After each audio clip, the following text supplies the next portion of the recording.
Welcome to Unspoken Conversations with Candace, where we talk openly about taboo topics in order to spark difficult and uncomfortable conversations, where we allow a safe place for anyone who has had trauma to be heard. Unspoken Conversations with Candace is about speaking your truth by using your voice because you matter. Each season on my podcast has its purpose, and for season 3, it is dedicated to all male survivors. I want to express my sincerest gratitude and acknowledge Jeff Chugum. He was curious to learn more about my podcast. Once I explained my vision for season 3, he wanted to help. Thank you, Jeff, for your sponsorship and support. Special thanks to Jesse Daso for assisting in the planning, logistics, and helping to invite guests for season 3. And last but not least, Neil Perek, my season 3 co host. Neil arranged to have Digimentors produce the show on a pro bono basis. Digimentors is helping me step out of my comfort zone by implementing video production. This form of media stream will be available broadly via our social media and our websites. I am extremely grateful to work with Neil and Digimentors. If you are interested in a high quality virtual or hybrid event, I encourage you to reach out to Digimentors.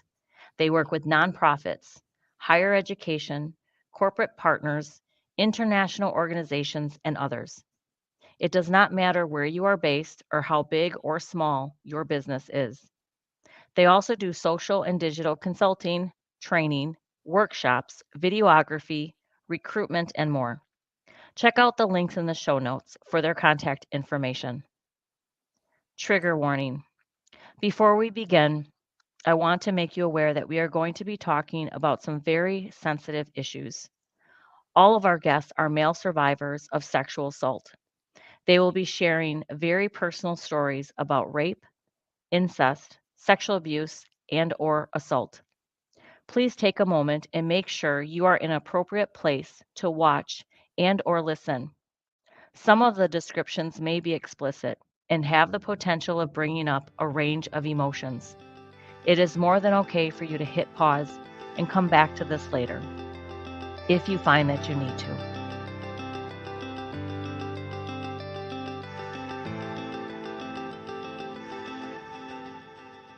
Kenneth Rogers Jr. is a member of the Rape Incest National Network, RAINN, RAINN, Speakers Bureau, and a male survivor of child sexual abuse.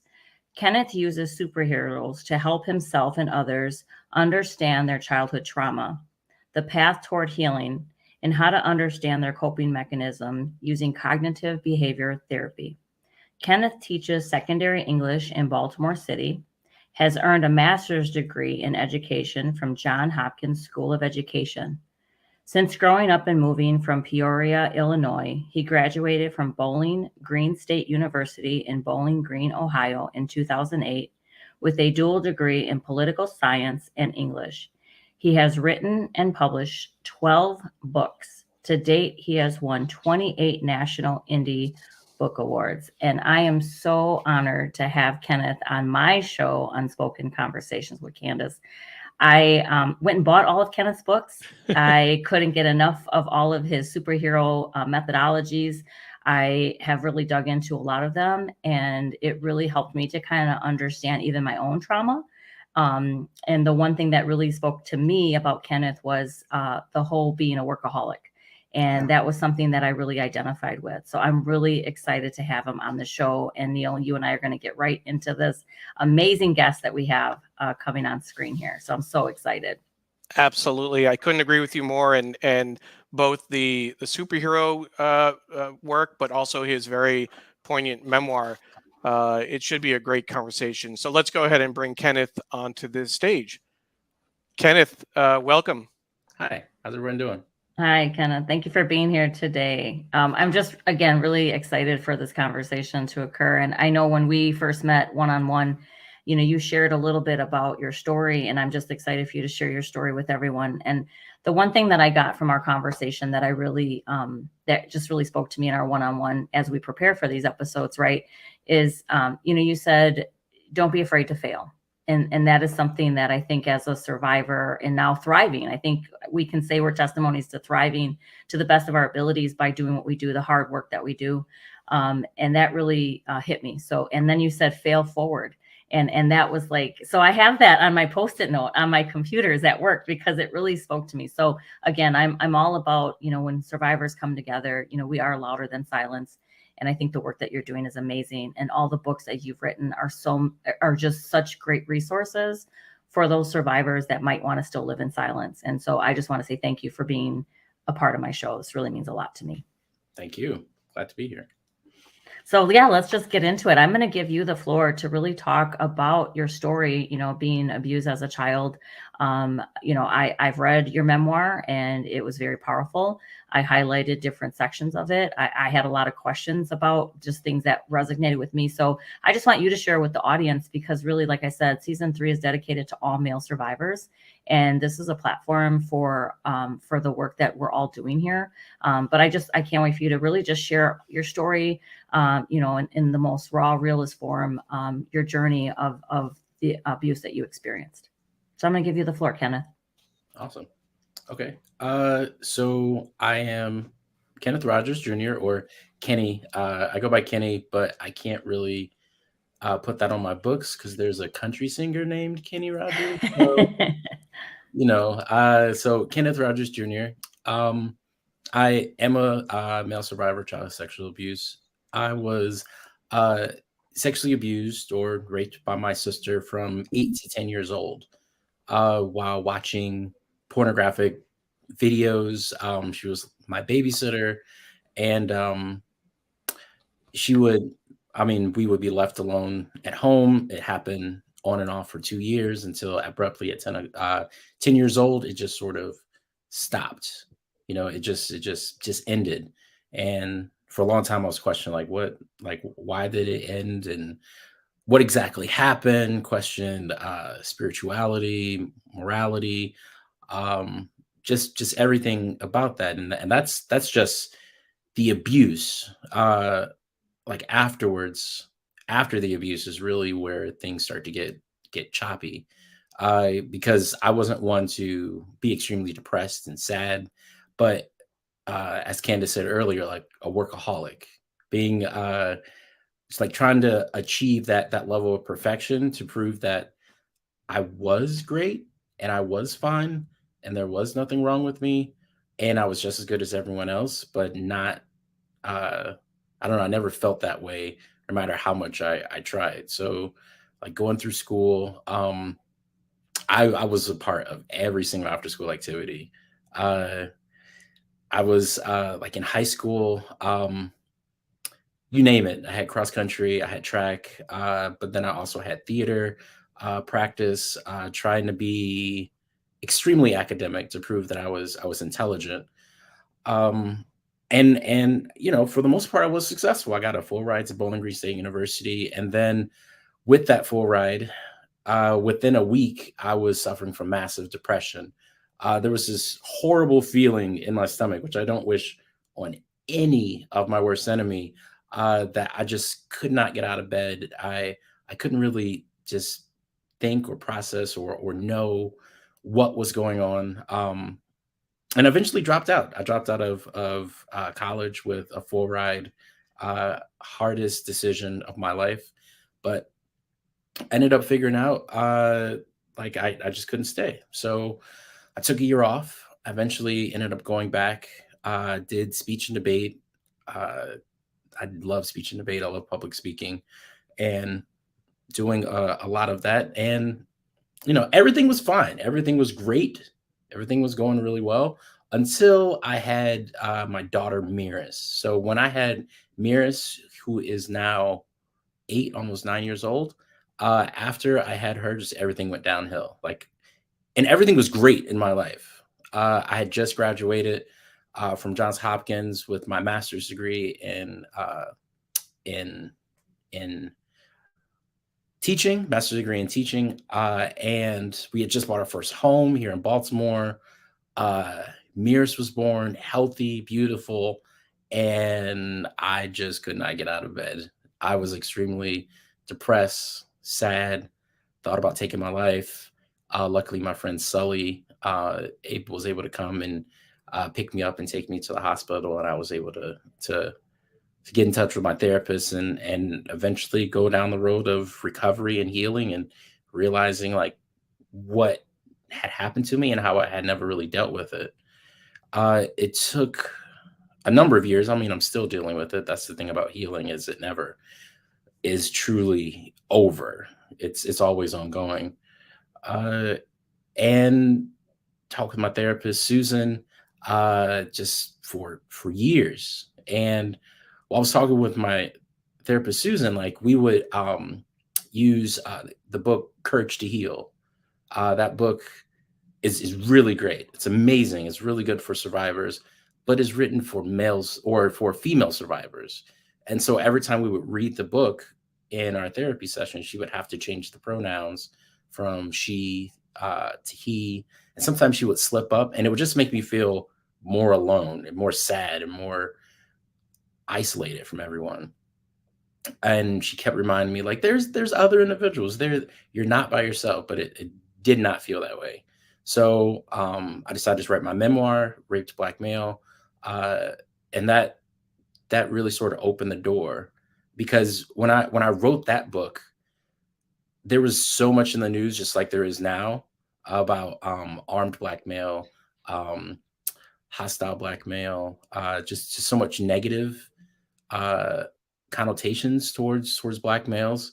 And me and my wife really wanted to sort of flip it on its head and paint the black males as not being perpetuators of violence and horribleness, but actually being a victim. So I wrote that, and I just continued to write after that, because I realized Rape Black Male, that was for me. But I realized there are many other individuals that are male survivors who are not Black. And eventually over time realized like there are many that are not female as well. So I started writing my How to Heal Your Superhero series, which started off with Heroes, Villains, and Healing. So I really saw in my therapy and in my healing the parallels between superheroes and the healing process and the healing journey of an individual, and how a lot of those different superheroes are very much reflective of the healing process and the coping mechanisms that we have as survivors. For example, our workaholism, How to Slow Your Inner Flash, is really about how the Flash just keeps moving, because if he stops, he has to face his trauma of how his mother was killed, and how he doesn't want to face that. So he just keeps moving, and we as individuals, as survivors, continue to move through workaholism, because if we stop, we'll be forced to face our past and enter that emergency stage. Same thing with Superman and living behind the facade of trying to be perfect and afraid that someone's going to see behind that and see that we're actually a bumbling oof, whatever that may be, of Clark Kent. Batman, I get a lot of angry messages about Batman, because they're like, what do you mean kill Batman? You can't kill Batman. Batman is Batman. But I have to remind them, like, kill your Batman. Eventually, I've just stopped trying to explain myself online to individuals who are like, no. So Batman is all about hypervigilance. Like, he has to control every single thing, because if he doesn't, he's going to feel like that little boy that watched his parents die. And then Wonder Woman, How to Save Your Inner Wonder Woman, is really about our caregivers, the individuals that are putting themselves, not taking care of themselves in order to take care of other people. And if they don't take care of themselves, they suffer burnout, compassion fatigue, secondary traumatic stress. And then Heroes, Villains, and Healing is really that first one that talks and touches on all the coping mechanisms, but nothing really in depth as I would want as the other ones. And so I've just, yeah, that's where I am. That's my story. And I just have to say, like, it's amazing how you kind of went into each book and what it covers to really give this audience, right, our listeners, people who are tuning in, just resources. And this is exactly why I'm doing this season. You hit the nail on the head. The season 3 of my podcast, Unspoken Conversation with Candace, is because Neil had a call of action, and there was this whole, it's not represented. The male, perspective, the male survivors, they're not represented. And I was like, well, what can I do to help? And so to have this platform and to be able to do this and to shine a light on the male perspective, and to have 12 guests come on my show, share their stories, to show other men they're not alone, again, that together we're stronger, our voices matter. And for you to kind of put that spin of a superhero, I could so relate to every single book, because I went and I bought all of them on Amazon because I wanted, number one, to support a fellow author, and how important it is as a fellow author to write reviews to another author. It's so important because those resources are so key. And I have been promoting you and your books to the correctional facilities here for men. And a lot of them have trauma, and a lot of it stem back to child abuse. Yeah. And so African-American men. And so just the whole being relatable, and it matters that I now, through meeting you and having this opportunity, can now, share your story with so many others. And I'm just, again, so thrilled that we're able to do this. I think Neil might have had a question about the Superman book. Yeah. Kenneth, I wanted to jump in. Your descriptions of the various characters and the challenges, and certainly the Flash is an easy one to relate to. But with Superman, what occurred to me is that it seemed to dovetail with imposter syndrome, which is something that I know I've struggled with throughout my life. Is that kind of how you framed it as well around Clark Kent and Superman? Yes, I mentioned imposter syndrome in there quite a bit, because that idea, like, you're not supposed to be here and you're living a fake life. Because that's a large part of needing to achieve that perfectionism as well, because to prove, like, hey, I am supposed to be here, rather than just saying it's okay, I'm not perfect, and it's okay that I'm just me. Mm-hmm. You unite all those different parts of yourself. So I really talk about the internal family systems that we have, rather than living the identity of a firefighter, or I'm trying to remember all the pieces, but 3 different identities that many individuals have with the internal family system, and realizing you have to unite all those different pieces in order to become a full, complete individual. And Kenneth, you mentioned, wanting to take your own life. Suicide is always another taboo topic. That's what this platform is about, to talk about these uncomfortable, difficult, having those difficult conversations. And so suicide, I know at 15, I wanted to commit suicide because I thought I was pregnant by my abuser, and I was not going to have this man's child. Thank God I wasn't. But just, when you talked about your child coming into the world, and then all of a sudden you just went into this, sounds like this deep, dark circle. How were you able to get out of that? What was so was that the beginning of your healing journey? Was that something that just you went in and you said, I need to get help? My life has purpose. Like, what was that turning point for your healing journey to begin? Well, for years, and I have your book as well, Candace. I have not finished it because I'm in the middle of taking psychology classes. It's okay. In the middle, I have it. And I just got to that part where you're talking about with the abuse, and I'm at that part as well. So what was the question? Mental health, therapy, getting help. Like I said, for me, I wanted to commit suicide, but then I remember not being pregnant and going, okay, I took my power back. I took my power back as that human being, to say, he's not going to win. He's not going to, define this life. I'm going to do something with my life. And it was at that time, I think, that I just let go and let God, to be honest with you. Yeah. And so for you, like that whole, the healing journey, or that trigger of mental health. And I mentioned, you said that you had a heart attack at 30. Oh yeah. And so I know that kind of like spawned. So I didn't know if it was your daughter being born, your child being born, that then you went, you really need to get help, like that whole mental health, that journey. Because it takes a survivor, I feel, to get to that point that I really need professional help, right? I forgot about that. I need to mention that part. Yeah. That's okay. It's a lot in there. So I, like, for years, my wife was telling me, like, you need to see a therapist. You need to see a therapist. You need to see a therapist. And I was of the mentality, no, I'm strong. I don't need to do that. That's for weak people. Weak people need to go see therapists or talk about their feelings. Instead, I would spend hours in the gym. I was an avid runner. I still like to run, but I would run 5-6 miles a day, on top of like working, to just go numb, to just like get rid of all those emotions and those feelings, until it just didn't really work anymore. I would run, but I would still just feel extremely horrible and crappy.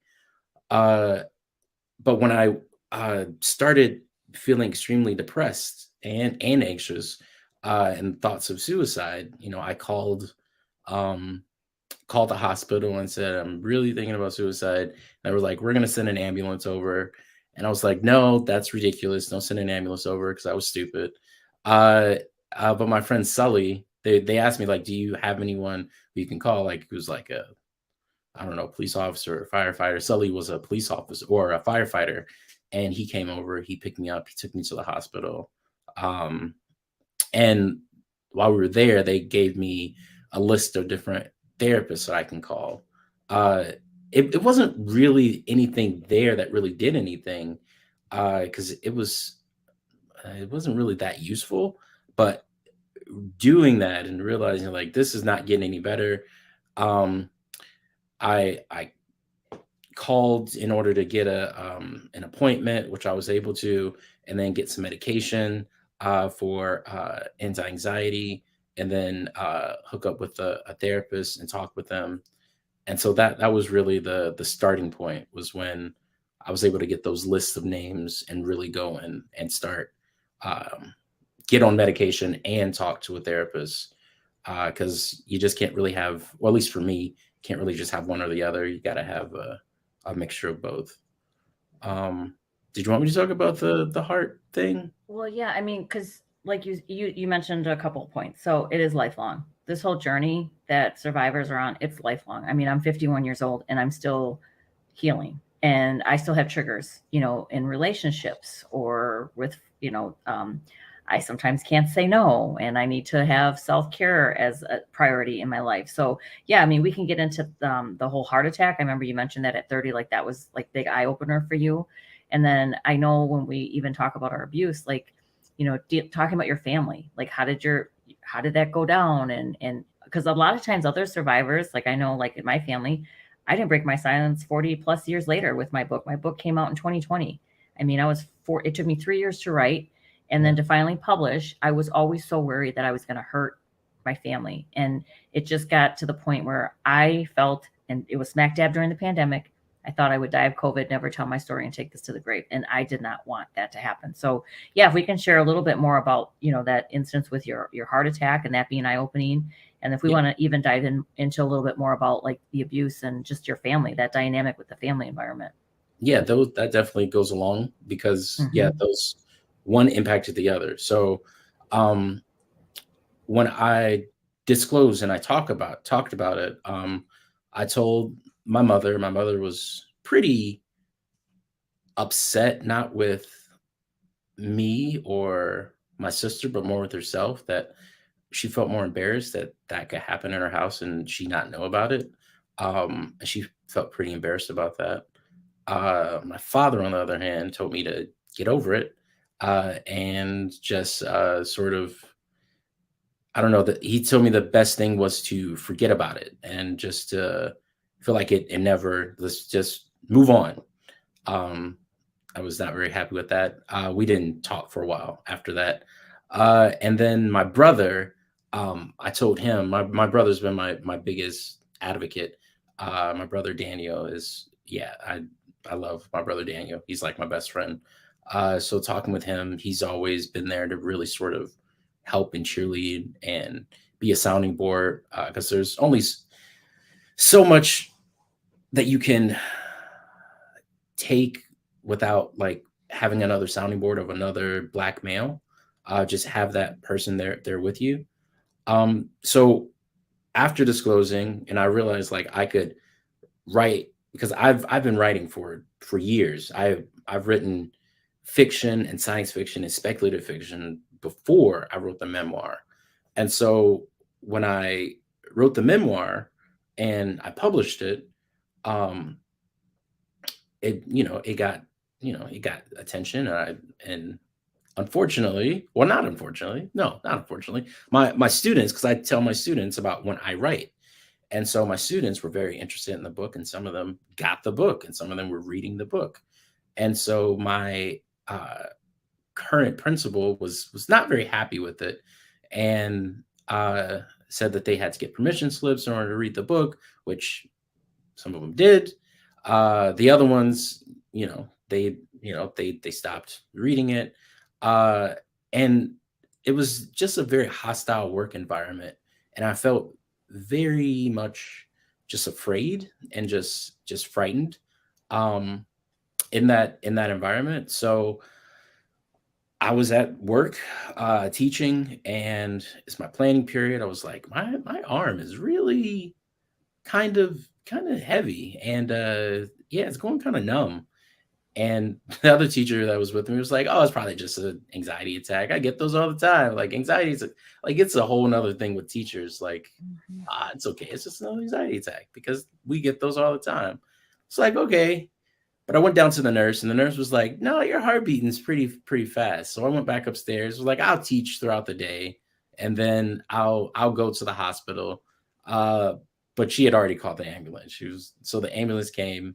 I couldn't really go down the stairs. I had to have a student help me down the stairs, and I was out for 2 months. They said it was a viral heart infection called pericarditis. So with that, when they took blood, when I went to the hospital, they were like, you're fine, you're healthy." Because again, I was running ridiculous amounts every single day, and I was lifting. I was in shape. I wasn't bulky, but I was definitely had the body of a runner. And so they were like, we'll take the blood test. You'll be fine. Everything you'll be out of here by this afternoon." They took the blood, and they saw some markers in there that said like, yeah, this dude had a heart attack. And so they kept me there overnight, um, and had to go see a cardiologist. And I was out for 2 months, and occasionally still my left arm just sort of gets heavy and goes numb a little bit. I got to put it in a sling. And it's terrifying. It was scary.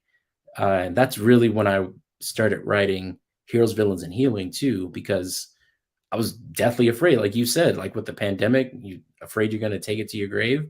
But I was more afraid that I would die with this knowledge that other people wouldn't be able to use. So for me, with disclosure, it's never really been for me like, oh, they may not like me, or they may get upset, or this is taboo, but more there are other people that need this, that it's like it's a responsibility. With great Yes. power comes great responsibility. Right. Yes, and Right? Neil and I had talked about this too. It's like I remember once I published my book, I realized now I'm not only an advocate for myself, but I'm Yeah. an advocate for others. And I do have a personal responsibility. If I've learned anything through my book, my podcast, doing speaking engagements, now, like you say, I don't want to say storytelling, truth telling, Yeah. your story and getting comfortable. Like we're so comfortable with it, it makes people uncomfortable. Oh Like, yeah. why do you Yeah. have to do that? And that's treading water sometimes, because again, you're kind of like, you don't want to drown. And sometimes you do feel like you're drowning. Yeah. So it's a huge personal responsibility. So thank Yeah. you for being that superhero for a lot of people, for sure. Kenneth, I wanted to ask you, just in terms of your memoir and putting it back on the screen, because first of all, uh, from a visual perspective, both just the simplicity of the cover, the image is of course from your website, uh, but I'm curious about how that memoir fit in with your healing journey. So when you talked about, your thoughts of suicide, you talked about, writing the book and your students, seeing it. Um, I guess I'm the odd person out in this group, not having written about my experience, not having processed it in that way. Um, where were you in terms of healing to put you in a position of being able to write the memoir? And then, where were you after the memoir came out? I mean, did you have to, is this how you healed, or did you have to heal first before you could actually put this out? Well, it's definitely an ongoing thing. And my therapist, Susan, said, do not write this book. Do not write this book. You are not ready. Uh, and for the most part, I wasn't ready. And if you wait till you're ready, then you're never going to be ready. Like, I don't know, like having a kid. But I again, you get to a point in your healing process where the next point isn't really the fact that you are you're healing yourself anymore. You're moving on so that you can help other individuals down their path. And that's where I was starting to get to, and I wanted to get to with that book as well, because I have been writing forever and I love writing, and I really wanted to explore just my own healing process and my own journey, and get that down on paper. And I was like, publish it, because that's all I've been doing. And I got tired of being silent. Just this was like the ultimate middle finger up to everyone that told me to not talk, or to be silent. So yeah, it was good. After it was done, I realized there was still more work that needs to be done. It's like finishing every big project for me. I get sort of sad and depressed afterward, because it's done, and I'm trying to have something to fill in that hole that it sort of left. And so that's where the superhero series really came in. Trying to figure out the next big thing. But I expected it to be like, it's sort of like when you first disclose to someone, you expect the heavens to part and everything to just be great, and you just to feel whole again. But that's not really what it's like. It's more, it's a slow grind. And it was nice to have it published. It was great to have it published. It was great to talk about, but I didn't really feel that much different. I still felt extremely sad, extremely depressed, extremely lonely. Um, but you don't really get over that feeling until one day you just sort of wake up and you're like, oh, I feel pretty good. This is, yeah, there's no one moment. It's just a continuous amount of little moments that just make you appreciate the life that you have, and those individuals that are in your life with you, and just what you have to share with them. Well, I want to give kudos to your brother Daniel for being an advocate for you, having someone that you could trust, somebody that was in your corner. I remember, like, the father of my kids, Randy, when I finally did disclose to him and I told him, he didn't realize what he was doing. I mean, he victim blamed at the time that it happened. He was 16, I was 17. I was pregnant with our daughter. I was 8 months pregnant, and he was trying to break up with me. And I'm like, no, you can't break up with me, because where mine was going was, my abuse is going to happen all over again. And he didn't know about the abuse. So then when I told him, and then he's, completely, blindsided, like, what are you talking about? Like, and then, that's sick. And what's wrong with you? And then everything was my fault. And I'm like, well, why did I tell you? So, but then Randy wanted to be my voice when I wasn't ready to use my voice. So, but it took many years. And a lot of times he was very blunt about things, and he made me see things differently. So kudos to your brother, Daniel, for being there for you. I want to acknowledge your brother, because that's huge. When you have people in your corner that are there supporting you and being there for you, I mean, that's huge. That's amazing. And then just the fact that people got uncomfortable, right? Your students were so curious and wanting to read it. And then right away things get shut down. I wanted to talk a little bit about that, but disclosure. Let's talk about disclosure. So did you ever report legally to the authorities? Did you ever pursue any type of legal action? Because I never did either. No. I mean, when I went to the hospital, they made me sort of say what happened, and then they reported maybe, but it happened so many years ago and in a different state. They actually said like it's not really going to do anything, and I didn't really want it to do anything. I'm not out to like hurt my sister. I Right. would definitely love for her to, start her healing process, but that's a whole different thing. Mhm. But yeah, that was the only actual disclosure that actually happened to the authorities. But Yeah. Kenneth, you went to the hospital. How old were you? 28. Yeah. So on average for male survivors, it takes about 20 years after it was like I was right on the dot. 20 years for male survivors to disclose their abuse. There's no real reason why, but for the most part, it takes around 20 years for them to disclose their childhood sexual abuse. I'm starting to do the math myself. My story. I was abused by a neighbor who came. I was 7, and he came to my door and said he needed help with a Cub Scout project, and I didn't know any better. Um, and so I'm trying to do the math in my head. Where was I when I was 27? Who had I spoken to at that point? And I didn't report at the time, except for going to the neighbor's house. I told my dad when they came home my story just real briefly. I had left the light on downstairs in the room where it happened. It was his office, and he came home saying, why was the light on? Just kind of randomly. I don't usually go in there. And I told him, oh, my neighbor came over and he did this, and this. And it didn't mean anything what the words I was saying. And we went across the street to the neighbor's house, and he yelled at him, and his father was yelling at him. But that's where it ended. It never. There were no authorities. There was no support. There was no follow up. It wasn't until I was in college that I started speaking about it. So, yeah. Yeah. I'm sorry to hear that.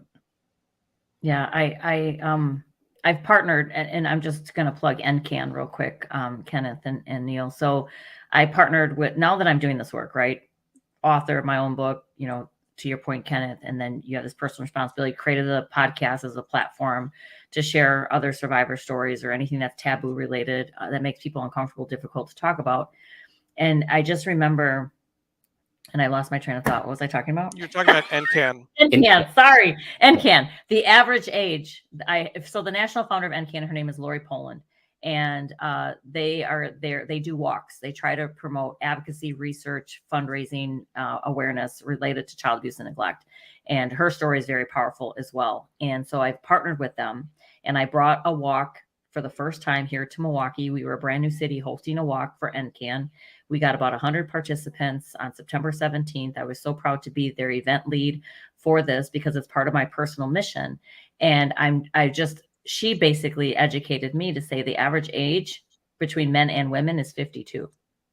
And so that was even powerful that I learned. So like for just in disclosure. general, like I think for disclosure, just because they either wait for their abuser to pass away or they just, they don't care anymore. They just finally want to tell.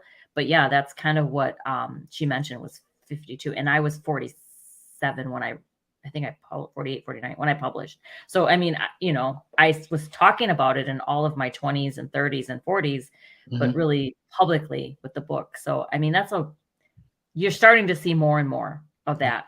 And I'm very glad that I'm able to do this. So I wanted to just plug NCAN. And I hosted a walk here in Milwaukee, but they're actually in 5 different cities. So if you want to tap into this movement, I'm trying to promote NCAN. So this year they've done walks in Columbus, Ohio. They have one coming up in Dallas, Texas, Denver, Colorado. They did one in Milwaukee, and they're doing one in North Carolina. So we're really just trying to broaden the scope, and I'm hoping I possibly may serve on their board of directors. I'm kind of interested in more of that board of directors opportunity to really be more strategic around this movement. Again, using my personal mission to align with the national foundation. So I'm really excited. So I just wanted to plug that just more for sharing of information and another resource for a national foundation for any of those survivors out there wanting to get involved. For anyone who's not familiar, it's the National Foundation to End Child Abuse and Neglect. Right. And part of the podcast, when this is all launched, we're going to put all the resources, all the links to Kenneth's books, the links to my book, links to the NCAN, the National Foundation to End Child Abuse and Neglect. I just really, this podcast, Unspoken Conversation with Candace, is really, again, season 3 is dedicated to all male survivors, whether you're vocal about your story or you're still living in silence. This is so that you can see other individuals that are speaking their truth, living in their truth, shining a light on the darkness, that there is life right after your trauma and you dealing with it your whole life, but you're not alone. Your voice matters, and together we're stronger. And I'm just so proud that Kenneth was here today to be on my show and to share his story. And we still have a couple more things to talk about. I'm kind of excited to just kind of, we've talked about the healing journey, the importance of mental health. Obviously, there's tons of resources, but Kenneth, you're plugged in with RAIN. And I know you're a speaker for RAIN. So do you want to talk a little bit about RAIN and how did you get engaged? Was it your memoirs that really allowed that opportunity? I want to make sure we shine a light on this resource because this is an amazing resource. So let's talk a little bit about your engagement and your involvement with RAIN as a speaker. So I'm a part of the RAIN Speakers Bureau, and it's I was just searching online trying to figure out like different ways that I could possibly help or find different avenues for reaching out to other individuals that need to know about male survivors. And so I went to RAIN and I saw that they have a speakers bureau. And I applied because I have been public speaking since sophomore year in high school. And by college, I was like nationally trained and recognized public speaker. And I was like, this is a tool that I can use and I can have. So I signed up with RAIN Speakers Bureau, and there's no real definite commitment. It's just you're in their database so that if someone in the area is looking for a survivor, they'll shoot you an email and say, hey, this individual is looking for a survivor who can possibly come and speak.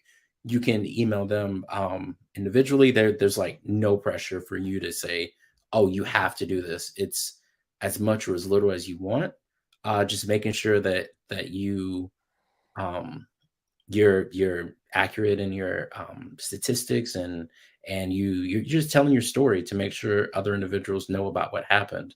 And so that's really how I got involved with RAIN. Awesome. Thank you. I wanted to make sure we plug them because that's a very important resource. I think for anyone listening, tuning and watching, I think this is again, that's what my podcast I want to do is be a resource again for any survivors or anyone dealing with what we're talking about here today. They can find more information about RAIN at rain.org, RAINN.org, and their sexual assault hotline, confidential 24/7 support. You can chat with them online.rain.org, online.rainn.org, or call them at 1-800-656-4673. 1-800-656-4673. Awesome. Thank you, Neil. That's awesome. And so, as I'm thinking about full circle blessings, that's the chapter in my book that I end on a positive note. My full circle blessings, Kenneth, I grew up as an only child thinking it was just me. I mean, I had tons of cousins. My mom had a big family, and even, my abuser, Fred, his family, they had a big family. So I had lots of cousins growing up, but never biological family. But I ended up doing a DNA test and found my biological father. And now I have 15 brothers and sisters total combined, all in San Antonio, Texas. So I found my family, and that's my full circle blessings. I'm very happy that they've welcomed me with open arms, and I had published my book or right in the middle of publishing and got to meet all my family, and my book ended on a positive note. the fact that I could actually say, like, I now feel like my identity, like I don't have that emptiness in my heart. I actually know who my biological mother is, and I know who my biological father is, and that I have all these siblings, and again, building that relationship and with so much love. You know, I went in with no expectations, and I think that's the best way to go into something, with the unknown, uncharted territory, and they've just been wonderful. So that's for me, my full circle blessings. And, you know, as we kind of almost wrapping up the show here, I'm thinking, you know, our conversation has been really great.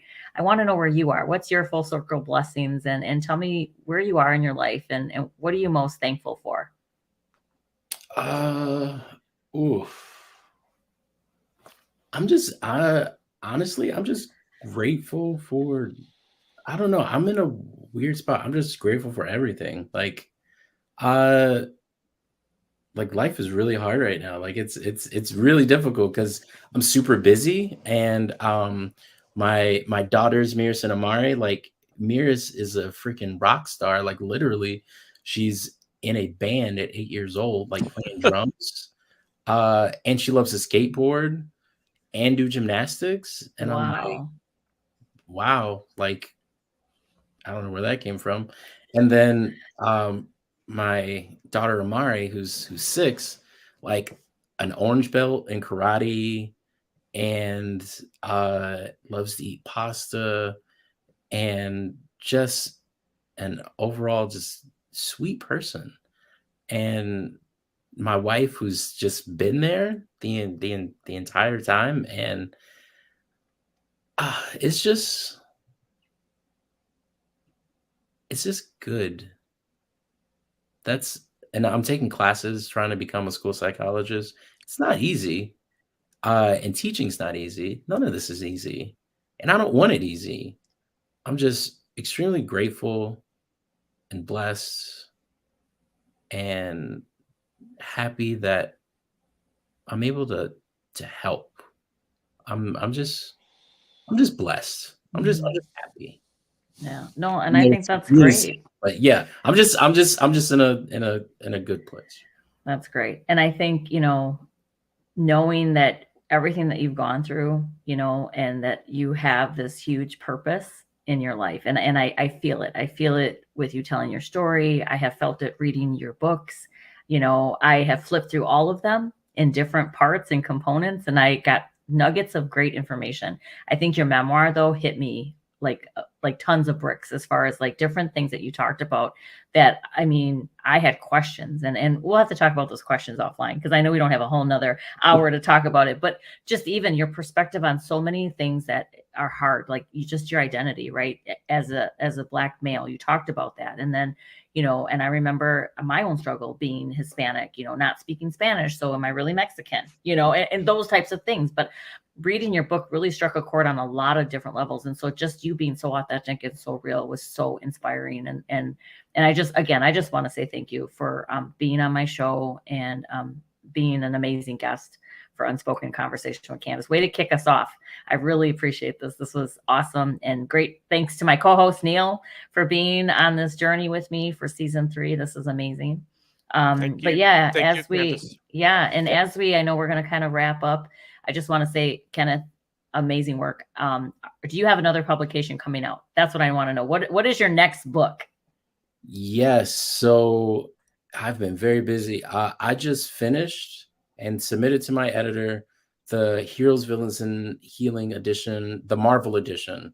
So that's done, and it should be out by late spring, which I'm Nice. excited about. Like the Doctor Strange, the Spider-Man, Silver Surfer, all the characters that, like, I'm personally a DC person. I love DC comics, but I know everyone loves Marvel, and I appreciate Marvel as well. Marvel's dope. But DC is just so much darker, which I appreciate. But it's done, it's published, and then I'm almost done because I was in the middle of writing this book before I got the contract for Heroes, Villains, and Healing. It's going to be how to unite your inner lanterns. So it really deals with dialectical behavior thinking, and how to unite those different parts of yourself with the internal family systems therapy that I talked about before, using Green Lantern comic books. And feeling your emotions. So you've got different Green Lanterns, like all the different colors of the spectrum, and making sure that you're not just limiting yourself to one or the other, but you use all those different colors in order to become a White Lantern, which is that individual that's able to use all the different emotions on the spectrum in order to become a complete individual. So those are my 2 projects right now. Awesome. Well, again, thank you so much. And every guest on my show, so I'm just going to share with you, I have coffee mugs. Neil can show his coffee mug. So it has Unspoken Conversation with Candace. So as a guest, every guest gets a free coffee mug. Woo! You get to pick which mug you'd like. I So like please, which one? This one? Yeah, I like that one. Okay. White one, but this one's bigger. This one has more capacity. So just so you know. But that one's black, you know. Hey. I have the bigger size one. So so that is my gift to you for being an amazing guest. And just, again, being on my show, this means a lot to me. You know, with everything that you're doing, you are an amazing resource for this podcast and for this show. And just, I'm so proud to be able to have you here today. And I just want to say thank you. And Neil, I want to make sure before we give you an opportunity, what are you most grateful for? I'll have to admit, Candace, for me, it's season 3. It coming out of the when you and I first met, and you jumping on the idea of giving a space for male survivors, the fact that we've brought this to fruition, that we're starting to share these conversations, give this platform for people. It's as much a help for our audience as it is for me personally. And so I couldn't thank you enough for opening your space for male survivors. Awesome. Well, thank you. Thank you so much. And again, thanks, Kenneth, for being on the show. We are going to close out the episode. Again, thank you so much for being on Unspoken Conversations. I will need your mailing address. If you may or may not have given that to me, please email me your mailing address and I will ship you your free coffee mug. And enjoy your tea and promote. And I'll make sure to put all of the resources. So everybody listening and tuning into Unspoken Conversation with Candace, please make sure you look at all the resources in the notes. Subscribe to the channel. I'm so excited to be able to do season 3 dedicated to all male survivors. So thank you for tuning in to Unspoken Conversations with Candace. Thank you for joining us, Kenneth. Thank you, Candace Kenneth. And I will just wrap up real quickly. Candace, what an incredible guest. Just, to have Kenneth here, his story, everyone's story is different. Everyone's experience is different. But the way that he's been able to write about it and to write those superhero books, it's inspirational. It is very inspirational. And again, I think, Kenneth and having the struggles that he had, as far as just being disclosure, that's always the first step to your healing process, is telling someone. That is the first step, and that is the best step to take. And as we know, trauma is lifelong, and at least you feel that you're not alone, and that there are other male survivors. And this is what this season is dedicated to, the male survivors, so that they have a safe place, that they have a place that they can go to, that they can listen, and that they can understand that there's tons of resources. And again, for those living in silence, it's okay to be silent. You don't have to tell your story, but know that there are others that are on this journey with you. And we're here to support one another.